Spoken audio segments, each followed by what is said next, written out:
بھارت مسلمانوں اور دیگر اقلیتوں کے لیے ایک خطرناک ملک بن چکا ہے۔ خصوصاً مسلمانوں کو زیر کرنے کے لیے مودی حکومت ڈرانے اور دھمکانے کی پالیسی پر عمل پیرا ہے۔ یہ مودی کی قیادت میں بھارت ایک وسطائی ریاست بن چکا ہے۔ بی جے پی کے ناقدین کو بے رحمی سے دبایا جا رہا ہے، حتیٰ کہ بھارتی عدالتیں بھی ہندو انتہا پسندوں کے حق میں ہی فیصلہ سناتی ہیں۔ مودی حکومت اختلاف رائے رکھنے والوں کے خلاف اپنی بدنام زمانہ ایجنسیوں اور سخت قوانین کا استعمال کر رہی ہے۔ تازہ ترین اسلام مخالف اقدام کے طور پر مودی حکومت نے مسلم تنظیم پاپولر فرنٹ آف انڈیا اور اس سے منسلک تنظیموں اور اداروں پر کالے قانون UAPA کے تحت پابندی عائد کی ہے۔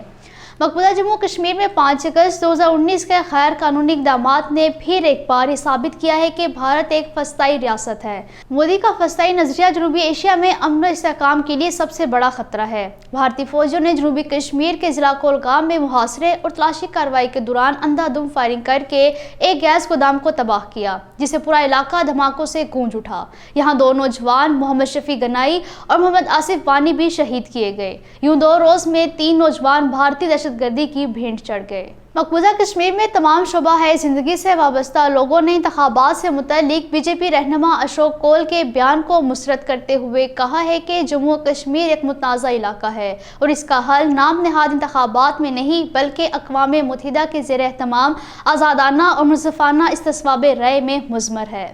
قابض مودی حکومت نے مختلف بہانوں سے زیادہ اراضی ہتھیانے کا سلسلہ جاری رکھتے ہوئے سری نگر کے مذہبی مقام اور تاریخی عیدگاہ کو ایک کھیل کے میدان میں تبدیل کرنے کا منصوبہ بنایا ہے۔